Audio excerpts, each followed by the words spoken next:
Rais wa Marekani Donald Trump anasema hakuna anayefahamu ni maamuzi gani atayachukua kuelekea katika mzozo kati ya Iran pamoja na Israel. Hata hivyo, miongoni mwa mikutano yenye mvutano aliyoifanya yeye na baraza lake huko katika ikulu ya White House, inadaiwa kwamba kulikuwa na kutokuelewana juu ya kufanya maamuzi ama ya kuingiza majeshi kuisaidia Israel dhidi ya Iran, na wengine wakisema hilo halipaswi kuwa. Bwana Donald Trump baada ya hapo alizungumza na vyombo vya habari akisema kwamba hadi wakati huu hakuna anayejua ni maamuzi gani atayachukua.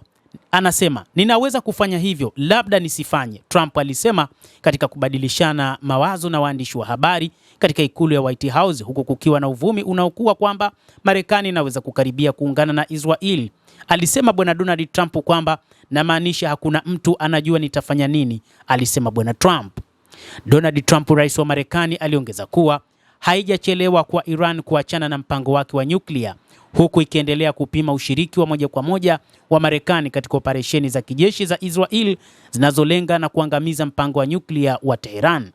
Trump alisema Iran ilipendekeza hata kutumwa kwa maafisa katika ikulu ya White House kwa mazungumzo juu ya mpango wa nyuklia wa Tehran katika nia ya kumaliza mashambulio ya anga ya Israel, lakini akaongeza imechelewa sana. Hata hivyo, IAEA, wakala wa nishati ya nyuklia ulimwenguni, inadai kwamba Marekani na Israel zinafanya uonevu kwa Iran, kwani Iran haikuwa na kombora hata moja la nyuklia, wala mpango wake wa nyuklia ni kweli umekuwa ni wa amani sana.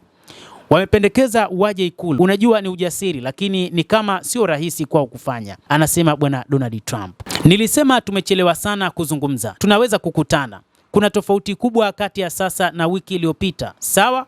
Tofauti kubwa, Trump aliongeza, akisisitiza kwamba anachotaka sasa ni kujisalimisha kwa Iran bila masharti. Akizungumza baadaye, Donald Trump alisema Iran ilikuwa na wiki chache sana kabla ya kuwa na silaha za nyuklia, kabla ya Israeli kuanza kushambulia jamhuri hiyo ya Kiislamu, na kwamba sasa anataka ushindi kamili wa Israel, sio usitishaji wa mapigano. Sitazami kupigana, lakini ikiwa ni chaguo kati ya kupigana na kuwa na silaha za nyuklia, unapaswa kufanya kile unachopaswa kufanya. Labda hatuhitaji kupigana, Trump alisisitiza. Labda itaishia haraka sana, alisema Bwana Donald Trump. Marekani haitafuti kusitishwa kwa mapigano, badala yake ushindi kamili na kamili, Trump alisema, akirejelea matamshi ya Waziri Mkuu Benjamin Netanyahu. Unajua ushindi ni nini? Hakuna silaha ya nyuklia ndio ushindi, Trump aliongeza wakati akizungumza na waandishi wa habari. Trump pia alisema inawezekana kwamba serikali ya Iran inaweza kuanguka. Kweli, chochote kinaweza kutokea, sawa? Trump alisema akijibu swali kutoka kwa waandishi wa habari. Alipoulizwa kama Marekani inapanga hali kama hiyo, rais huyo wa Marekani alisema tuna mpango wa kila kitu, akiongeza kuwa atakutana na washauri wake katika chumba cha hali halisi baada ya saa moja.